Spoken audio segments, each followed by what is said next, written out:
Pravara footwear Sangamner 30 जून 2024 पर्यंत सर्व नामांकित कंपन्यांचे चप्पल, शूज, सॅन्डल्स, सॉक्स आणि बेल्ट्सवर 10% डिस्काउंट। सर्वोत्कृष्ट क्वालिटीचे leather shoes, sports shoes, sneakers, casuals, sandals, chappals, slippers, belts हे खात्रीशीर आणि वाजवी दरात मिळण्याचं संगमनेरमधील एकमेव ठिकाण म्हणजेच प्रवरा फुटवेअर। ठिकाण नवीन नगर रोड संगमनेर। संपर्क 9011 777 128। संगमनेरमध्ये स्वराज्य सैनिक कल्याण संस्थेच्या वतीनं कारगिल विजय दिवस विविध उपक्रमांनी साजरा झाला। कारगिल युद्धाला आज 25 वर्ष पूर्ण झालेत। कारगिल युद्धामध्ये शहीद झालेल्या जवानांची शौर्यगाथा युवा पिढीला समजावी आणि त्याची समाजानंही प्रेरणा घ्यावी म्हणून संस्थेच्या वतीनं शहीदांच्या पुण्यस्मरणानिमित्तानं समाजभूषण पुरस्कार सन्मान सोहळ्याचं आयोजन केलं गेलं।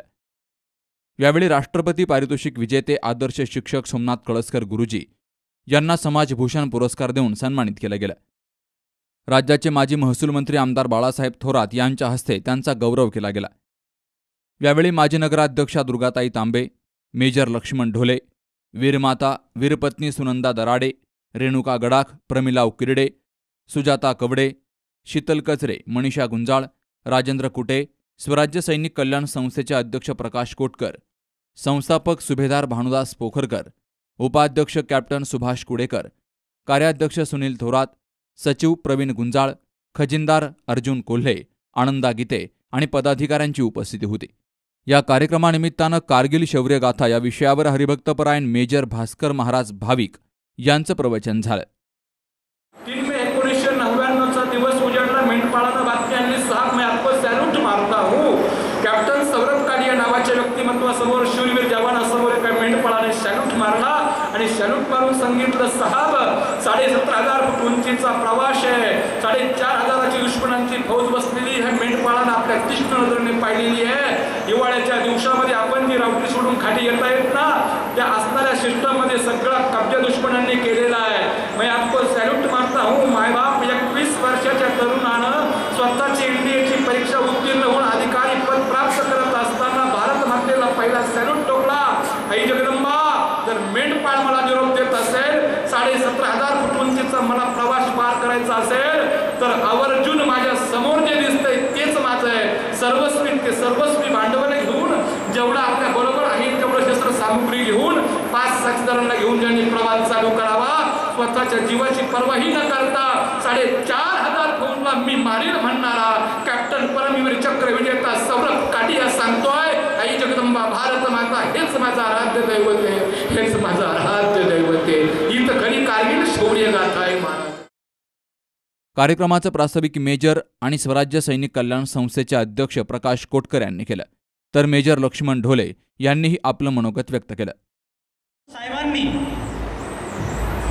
या ठिकाणी आम्हाला शब्द दिलाय की एक भव्य दिव्य असं स्मारक त्या ठिकाणी व्हिक्टोरिया क्रॉस नामदेवराव जाधव यांचं स्मारक या ठिकाणी होणार आहे।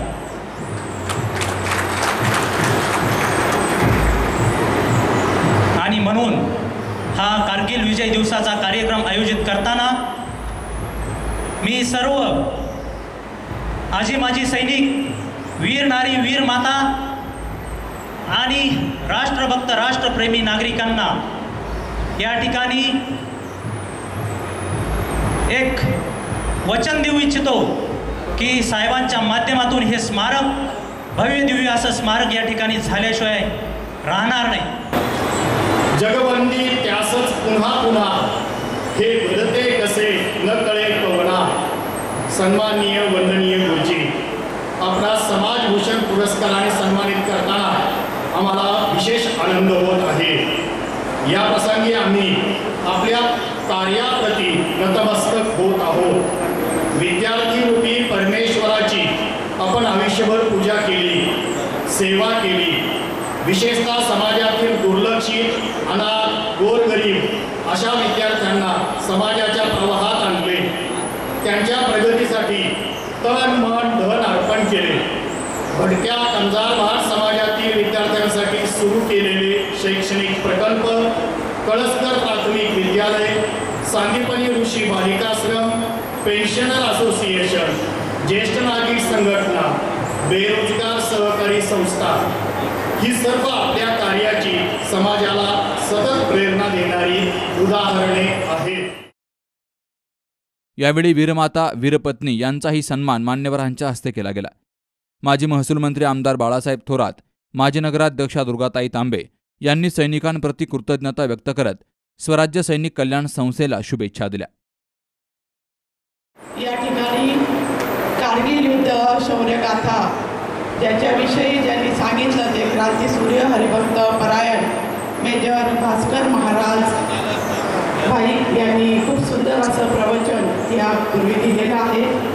व्यासपीठावर उपस्थित असणारे आपल्या सर्वांचे मार्गदर्शक आणि काँग्रेस पक्षाचे ज्येष्ठ नेते माननीय आमदार बाळासाहेब थोरात साहेब, ज्यांना हा पुरस्कार दिला गेला समाजभूषण, ते माननीय श्री सोमनाथ कळसकर गुरुजी, त्याप्रमाणे व्यासपीठावर उपस्थित असणारे सर्व सन्माननीय मान्यवर ज्यांनी हा कार्यक्रम आयोजित केला. स्वराज्य सैनिक कल्याण संस्था संगमनेर त्याचे अध्यक्ष मान्य श्री प्रकाश कोटकर, त्याप्रमाणे कारगिलच्या युद्धामध्ये जे स्वतः होते ते मान्य श्री लक्ष्मणराव ढोले, त्याचप्रमाणे 65 सालच्या आणि 71 सालच्या भारत आणि पाकिस्तान या युद्धामध्ये ज्यांनी शौर्य प्रस्थापित केलं ते रावजी फुलेदादा, त्याप्रमाणे व्यासपीठावरील सर्व सन्माननीय मान्यवर. खरं ते सैनिकाचं जीवन हे कठीण असतं. बऱ्याच वेळा मी असं म्हणत असतो, कुणी म्हटलं माझं जीवन फार कठीण आहे, मी फार दुःखात आहे, तर त्याला विचारत असतो कारगिलचा जो सैनिक आहे आज सीमेवर आहे, -20-25 डिग्री टेम्परेचर मध्ये आहे, तो सतत लक्ष ठेवून आहे सीमेवर, त्याच्यापेक्षा कठीण आहे का तुझं जीवन? कुणीही ज्याला वाटतं सर्वसामान्य माणसाला कोणाला की आपलं जीवन फार कठीण, त्यांना फक्त कारगिलचा सैनिक आठवा, त्याच्यापेक्षा कठीण जीवन कोणतंच नसतं ही वस्तुस्थिती. साध्या दुःखाला आपण कवटळून बसतो आणि दुःख करीत बसतो. अरे तुम्ही सैनिकाला आठवा, सगळे दुःख तुमचे छोटे वाटायला लागतील, ही वस्तुस्थिती आहे. आपल्या सैनिकांनी खरंय पहिल्या महायुद्धामध्ये, दुसऱ्या महायुद्धामध्ये प्रामुख्यानं, आणि त्यानंतर सुद्धा 62चं चीनचं युद्ध आहे, पाकिस्तानचे युद्ध आहेत, या सगळ्यामध्ये आजही सीमेचं रक्षण करत असताना आपलं जीवाचं पूर्णपणे बलिदान हे दिलेलं आपल्या सगळ्यांना दिसते. आणि म्हणून या सगळ्या जे योगदान आहे हे सोपं नाही. खरं ये मेरे वतन की लोगो हे गीत ऐकलं आणि पंडितजींच्या डोळ्याला पाणी आलं, हा अनुभव आहे. कारण ते जर गीत आपण खरंच शांततेने ऐकलं तर तसं डोळ्याला पाणी येतं, कारण ते आपले खरं वर्णन केलंय.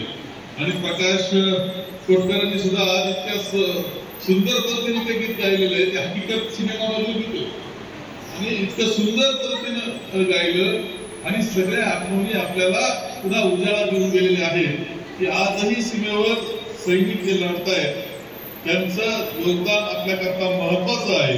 ते सीमेवर आहेत, ते लढतायत, म्हणून तुम्ही शांततेची झोप घेऊ शकतात, आपलं जीवन व्यतीत करू शकतात. आणि म्हणून त्यांचं स्मरण करण्याकरता मी काय म्हणत नाही रोजच हे त्यांचं स्मरण केलं पाहिजे असं काही नाही, परंतु वर्षातून एकदा त्यांचं स्मरण तुम्ही केलं चांगल्या पद्धतीनं तरी ते खूप आहे, हे मान्य केलं पाहिजे. आणि त्यांच्याबद्दल आपली कृतज्ञतेची भावना असली पाहिजे, हे महत्वाचं. आणि हे समाजात ही जागृती करण्याचं काम सुद्धा आपली संस्था करते आहे, याचा निश्चितपणे आनंद मला सुद्धा होतो आहे.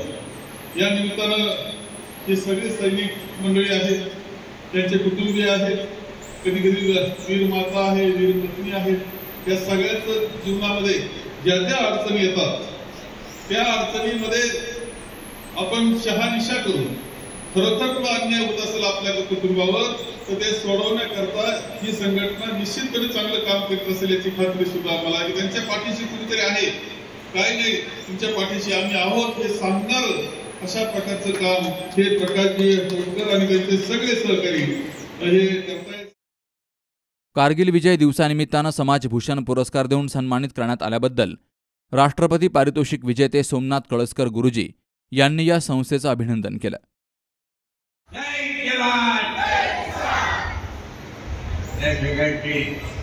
अध्यक्ष, त्यांची संपूर्ण कार्यकारिणी, आणि स्टेजवर बसलेले सन्माननीय आणि उपस्थित बंधू आणि भगिनींनो, या ठिकाणी मला समाज सुधार पुरस्कार देऊन या संस्थेनं सन्मानित केलं. मी त्यांचं अभिनंदन करेन.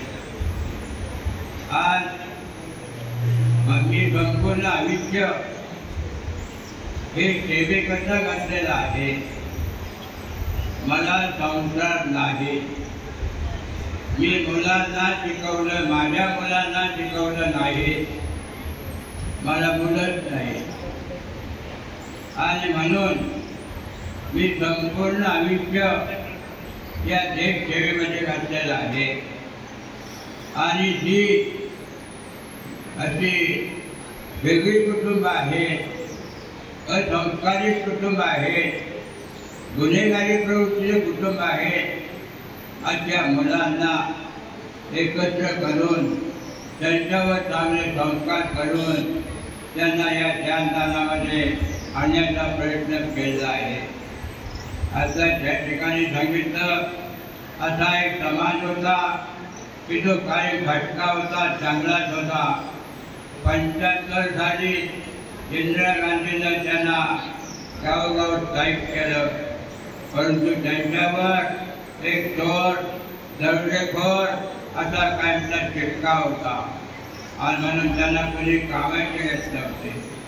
योगायोगाने हा समाज मला दिसला. मला वाटलं की यांची मुलं शाळेत कधीच गेले नाही, या समाजाला शिक्षणच मिळालं नाही, म्हणून या समाजातली मुलं या आपल्या शिक्षण प्रवाहामध्ये आणावे. मग हा जो कंधारबाद समाज आहे, या समाजातली मुलं मी एकत्र करून त्यांच्यासाठी गोकुळ नावाचं सोय खर्चानं एक वसतिगृह चालवलं. त्याच वसतिगृहाचं उद्घाटन माननीय आपले बाळासाहेब थोरात यांनी केलं होतं. त्यांचे भयंकर सहकार्य होते. आणि त्यांची आज माझी मुलं राष्ट्र ऑफिसर आहे, शिक्षक आहे, मोठमोठ्या सर्व्हिसला आहे. आणि मला एकच अभिमान वाटतो का गुन्हेगार हा चोऱ्या करणारा कंधारबाद समाज यांच्यामध्ये इतका बदल झाला आहे की आज मी अभिमानाने सांगतो, माझ्या या भुरेवाडी या ठिकाणी किंवा राहणारे अनेक सगळे कंधारबादापैकी आज एक चोरी करणाऱ्याचं नाव पेपरमध्ये येत आहे. ते सगळेजण चांगले शिकले, ते मुलं पठाणी झाले, त्यांचे कुटुंब सुधारले आणि आज ते चांगल्या प्रकारे घेऊन शकत आहे. त्याच्यानंतर मी शिक्षक म्हणून असताना आमच्या प्राथमिक शिक्षणासाठी एक मोठा मी शेवटपर्यंत पहिल्यापासून शेवटपर्यंत त्यांचं काम केलं. त्यांच्या अडीअडचणी असतील त्या दूर काढण्याचा प्रयत्न केला. संगमनेरामध्ये त्यांच्यासाठी एक शिक्षक भवन बांधलं आणि त्या शिक्षक भवनामध्ये आज 150 मुलं अभ्यास शिकायला बसतात, तर त्यांचं घर लहान आहे. यावेळी स्वराज्य सैनिक कल्याण संस्थेचे सदस्य सहसचिव संतोष आहेर, भारत कुटे, बाळासाहेब आंधळे, ज्येष्ठ मार्गदर्शक रावसाहेब कोटकर, प्रकाश काशीद, विक्रम थोरात, रोहिणी कोटकर, कॅप्टन भिकाजी भागवत, निळवंडेचे माजी सरपंच मेजर रायभान पवार, कार्याध्यक्ष सुभेदार बाळशीराम झिटे, कॅप्टन संजय अभंग, सुभेदार रामदास कडलक, काशीनाथ खिलारी, महिला अध्यक्षा शीला करंजेकर यांनी या कार्यक्रमासाठी मोलाचं सहकार्य केलं. कार्यक्रमाचं सूत्रसंचालन निलेश परबत यांनी करून सुनील थोरात यांनी सर्वांचे आभार मानले. Sukhdev Gadekar, C news Marathi, Sangamner. Chaitanya agro industries ठरतंय दूध उत्पादक शेतकऱ्यांसाठी वरदान. विविध प्रकारचे गुणवत्तापूर्ण पशु आहार, यामध्ये वालीस, मिक्स खाद्य आणि शेतकऱ्यांची पहिली पसंती असणारं जनावरांच्या दूध वाढीसाठी चैतन्य ॲग्रोचा नॅचरल मका भरडा. या खाद्याचे फायदे: पोषणाची गरज आणि झीज भरून निघण्यास मदत, दूध उत्पादनात वाढ आणि सातत्य राखण्यास मदत, गाभण काळातील आजारांची जोखीम कमी करण्यासाठी मदत, आवश्यक पौष्टिक गुणधर्म आणि आरोग्य सुदृढ ठेवण्यास मदत. ठिकाण: चैतन्य ॲग्रो इंडस्ट्रीज, साकूर, तालुका संगमनेर, जिल्हा अहमदनगर. प्रोप्रायटर सतीश खेमनर. 9881 28 20 52.